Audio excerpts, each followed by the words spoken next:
Welcome to CoreLogic's update on housing market conditions for December 2017, brought to you by onthehouse.com.au.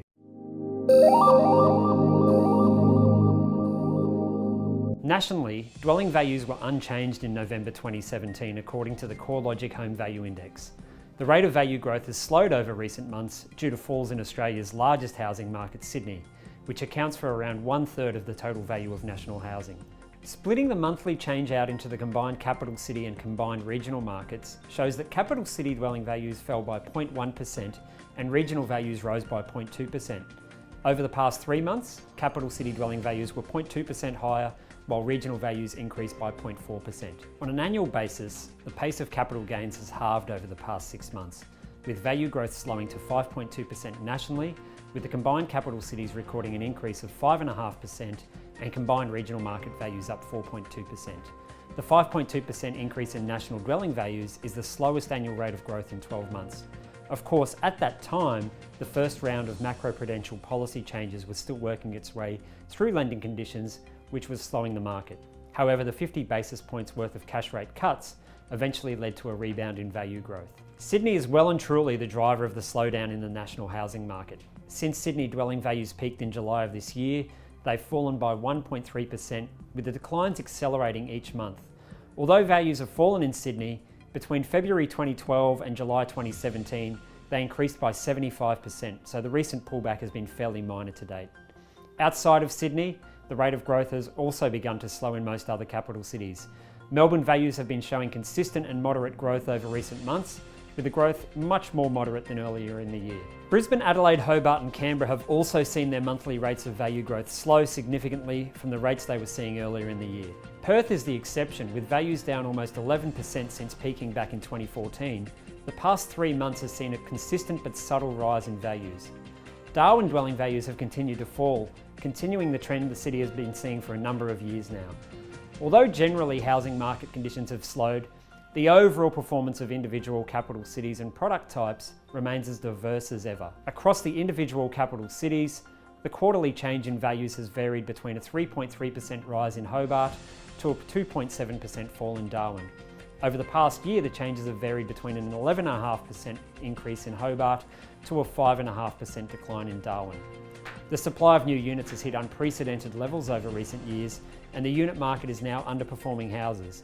In fact, Sydney and Perth are the only cities in which change in house values over the past year has been inferior to the change in unit values. In the non-capital city markets, regional areas of New South Wales continue to see the strongest increase in values. Much like Sydney, many of these regions are now seeing their rate of growth slow, although a few are still seeing values rise.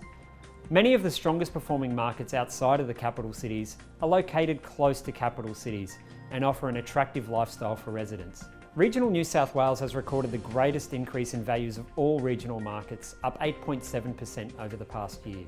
The 4.5% increase in values in both regional Victoria and Tasmania have also been significant, albeit rises are more moderate than the capital cities in each of those states. Overall, regional markets remain diverse.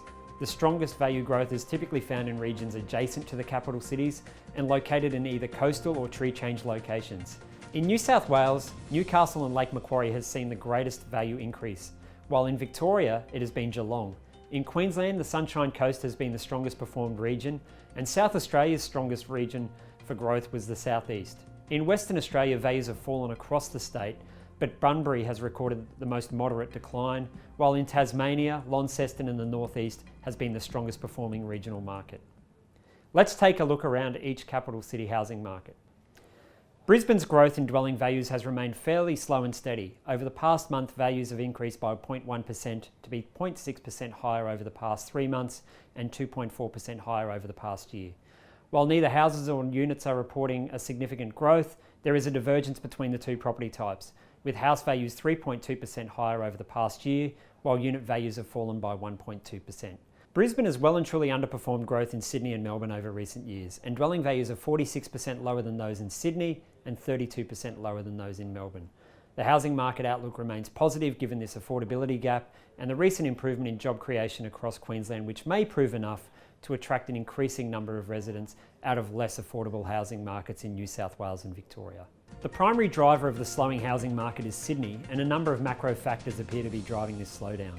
The banking regulator APRA has introduced a range of macroprudential measures which have resulted in tighter serviceability calculations and a limited availability of investor and interest-only borrowings. The first round of policy changes, which focused on reducing the availability of credit to investors, led to a slowdown in the housing market, which was cut short by two 25 basis point cuts to the cash rate in May and August of last year. The second round limited the availability of interest-only lending and has also led to many lenders increasing mortgage rates for both investors and interest-only borrowers. The latest September data shows that demand for interest-only mortgages in September sunk to levels well below the prescribed 30% cap. It seems at this stage extremely unlikely that the Reserve Bank will cut interest rates once, let alone twice, to provide a similar relief to borrowers to that which was provided in 2016.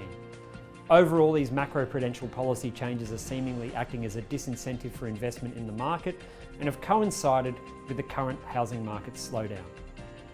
Additional factors which are also impacting on the market is stretched housing affordability, particularly in the two largest housing markets, an increase in the volume of stock available for sale, and growing concerns and warnings from regulators about the record levels of household and housing debt. While the previously mentioned factors point to several weaknesses for the housing market, there are a number of reasons to believe that any reduction in values, particularly in Sydney or Melbourne, is likely to be moderate.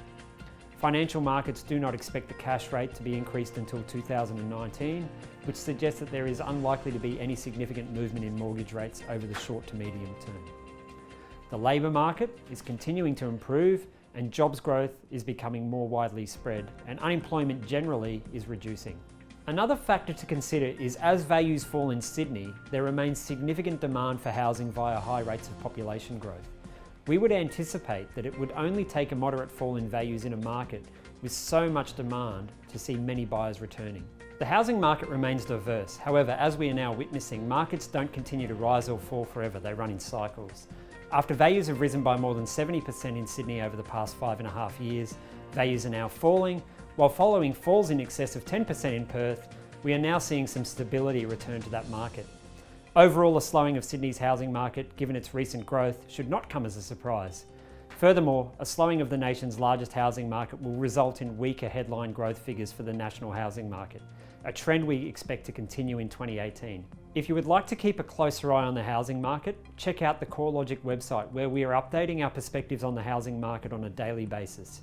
www.corelogic.com.au